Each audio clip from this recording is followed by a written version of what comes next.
Okay, Assalamualaikum warahmatullahi wabarakatuh. Alhamdulillah untuk semua murid Sri Tafiz Ibadur Rahman tahun 5. Hari ini kita bertemu lagi lah dalam kelas sirah dah walaupun lepas UP Sri dah. Okay, jadinya walaupun awak dah lepas UP Sri tapi kita akan tetap belajar pelajaran sirah dengan lebih mendalam lagi lah. Tajuk yang sama tapi isinya berlainan dah. Okay. Sebelum kita mulakan kelas, seperti biasa baca doa dulu dan selepas daripada tu boleh buka semula video dah. Okay. Allahumma salli ala Sayyidina Muhammad. Okay. Hari ini kita akan buat sedikit ulang kaji tentang perkembangan Islam dari sudut akhlak. Tarikh hari ini 2 Disember 2021. Okay.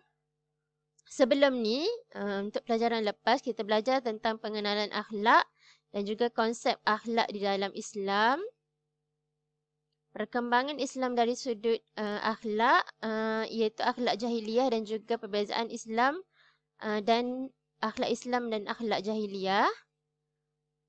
Dan hari ini kita akan belajar yang kita tak pernah belajar sebelum ni lah. Ada beberapa perkara yang Mu'alimah ajar benda yang baru sikit hari ni daripada buku awak. Jadi benda hari ni tak ada dalam buku awak dah. Kecuali ada pengajaran sikit yang ada dalam buku awak kejap lagi. Okay.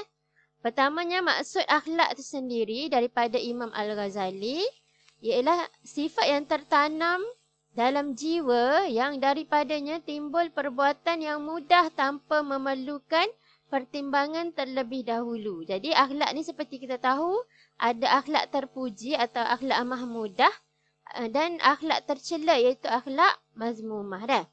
Jadi mana yang kita buat secara spontan, cepat je nak buat benda tu, itulah yang melambangkan akhlak sebenar dalam diri kita dah. Contohnya kalau kita nampak orang yang susah kita tolong,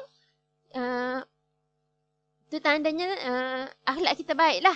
Tapi kalau kita kena memikir dulu, nak tolong kau tak saya tolong, nak tolong kau tak saya tolong, tu mungkinlah kita ni tak berapa nak kuat lagi lah akhlak kita tu dah. Kena melatih lagi diri kita. Tapi kalaupun kita terpaksa berfikir, kita kena buat jugalah benda baik dah. Cuma mungkin benda tu belum sebati dalam diri kita. Jadi kita kena kuatkan lagi hati kita supaya mudah je kita nak buat benda yang baik ataupun akhlak yang terpuji. Okey, ni tak ada dalam buku awak lah, ada dalam buku Mu'alimah lagi dah. Okey, jadi kita sama-sama baca hari ini. Perkembangan dakwah dari sudut akhlak.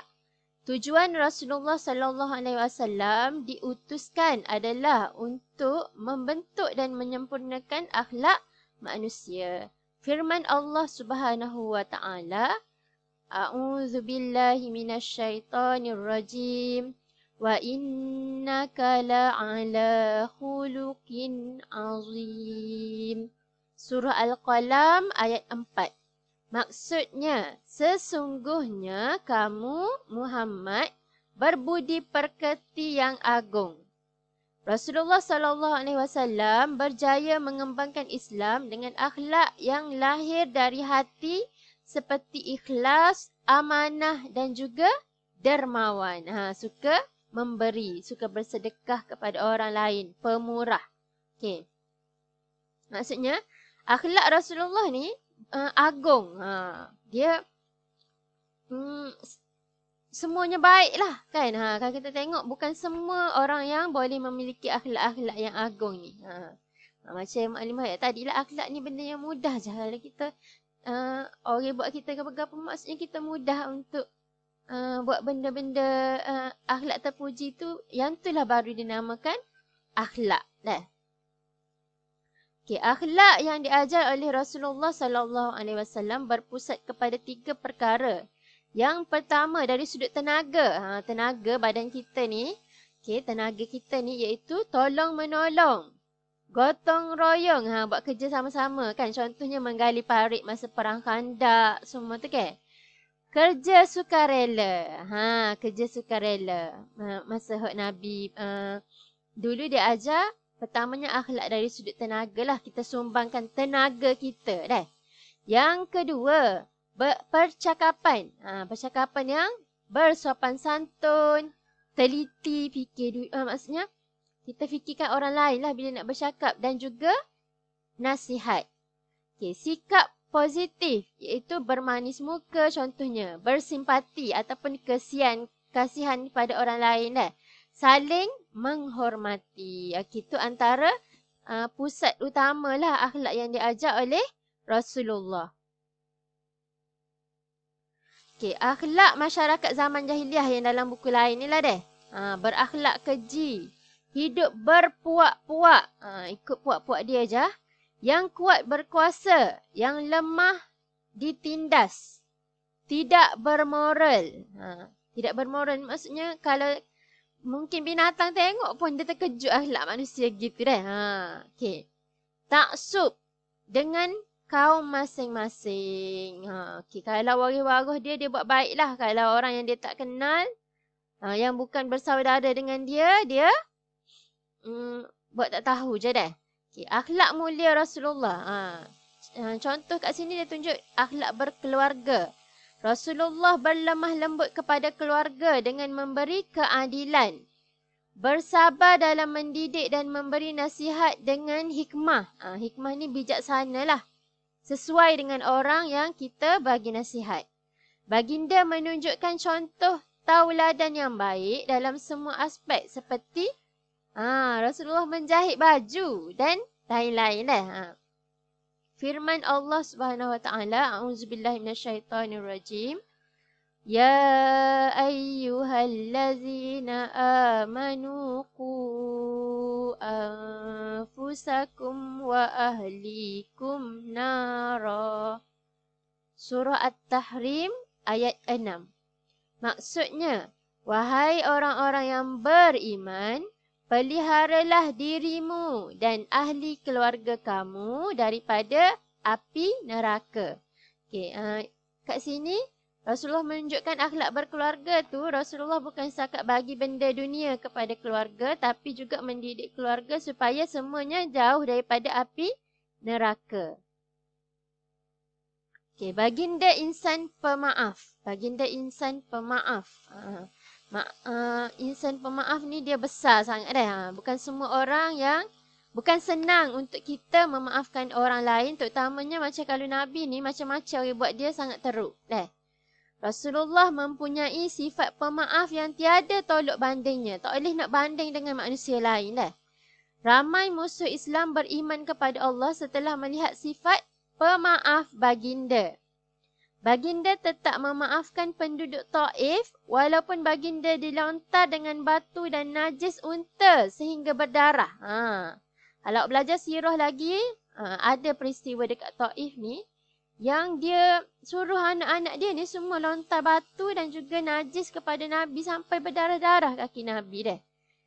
Peristiwa keislaman Da'sur dalam peperangan Ghatfan yang cuba membunuh Rasulullah pada awalnya telah membuktikan sifat pemaaf baginda sangat luar biasa. Okay, jadi banyak lagi lah sebenarnya kalau Ma'alimah nak ceritakan tentang sifat pemaaf Rasulullah. Jadi awak tak boleh berhentilah belajar sirah. Kena belajar lagi sebab banyak lagi awak akan jumpa sifat pemaaf Rasulullah ni dah, walaupun dengan orang yang sangat-sangat jahat pada dia. Okay. Ni penghayatan akhlak dalam Islam lah, pengajaran untuk kita dah. Yang pertama, yang ni dah kita Mu'alimah dah pernah tunjuk. Rasulullah SAW merupakan contoh akhlak yang mulia. Okey, kita boleh tengok surah Al-Ahzab ayat 21. Yang ni Mu'alimah seumur kalau dari kelas kan, peringatkan kau awak dah. Awak baca mulalah. Cuma Mu'alimah nak awak ingat perkataan ni, uswatun hasanah. Lama dah awak tak sebut perkataan ni dah. Uswatun hasanah iaitu contoh ikutan yang terbaik. Jadi kita kena contohi akhlak Nabi ni sebagai contoh yang terbaik untuk kita. Yang kedua, kedatangan Islam membawa manusia ke arah kecemerlangan. Okey, jadi kalau kita tengok kat sini, akhlak yang baik ni bukan sahaja kita nampak dapat pahala lah, memberi keuntungan kepada akhirat. Tapi sebenarnya akhlak yang baik ni awak untung di dunia lagi. Ramai kawan, rezeki senang dapat sebab orang senang bekerja dengan kita dah. Jadi bukan setakat membawa kepada kecemerlangan di akhirat, dapat syurga di akhirat, tapi dekat dunia lagi orang yang berakhlak mulia ni akan senang hidup dia. Okey. Yang ketiga, Islam mengajar umatnya berakhlak mulia. Yang ni seperti yang Rasulullah ni lah. Rasulullah sebenarnya memang diutuskan untuk menyempurnakan akhlak manusia. Dan juga Nabi Muhammad dan Allah sendiri dia nak bagi kita motivasi untuk berakhlak mulia ni. Ayatnya benda yang paling berat dalam timbangan kita akan ditimbang untuk kita masuk syurga nanti adalah akhlak yang mulia. Okey. Yang ni kalau nak tengok dalam buku ada dalam buku teks muka surat 31 dah. Okey, jadi kita pergi kepada latihan dah lah pada hari ini. Okey, yang ni kategorikan akhlak mengikut kelasnya. Okey, yang ni Mukadimah bagi senarai akhlak, 10 senarai akhlak. Okey, awak buat yang mana akhlak pada zaman jahiliyah, yang mana akhlak pada zaman Rasulullah. Yang ni boleh buat dalam buku tulis. Okey, tak payah salin semua soalan, awak terus buka 2 kotak ni, akhlak pada zaman jahiliyah, terus masukkan yang mana satu akhlak pada zaman jahiliyah. Buka lagi 1 kotak akhlak pada zaman Rasulullah. Senaraikan terus di bawah ni daripada yang ni akhlak pada zaman Rasulullah. Yang ni tak payah print. Tak payah print. Buka je buku tulis awak, tulis. Pendek-pendek je dia belakang dah. Okey. Jadi syukran jazilan, jazakumullahu khairul jazak. Semoga awak mendapat manfaat daripada apa yang kita belajar pada hari ini. Okay, jadi siapa yang berkelapangan, dipersilakan dijemput untuk okey. Mujum Alimah ingat dah, hari ni tak ada Google Meet dah. Hari ni tak ada Google Meet. Jadi setakat ni dululah kita jumpa untuk minggu ni, dan insya-Allah untuk tahun 5 ni kita jumpa pula bulan 1 pula lah lepas daripada awak bercuti panjang dah. Okey, assalamualaikum warahmatullahi wabarakatuh.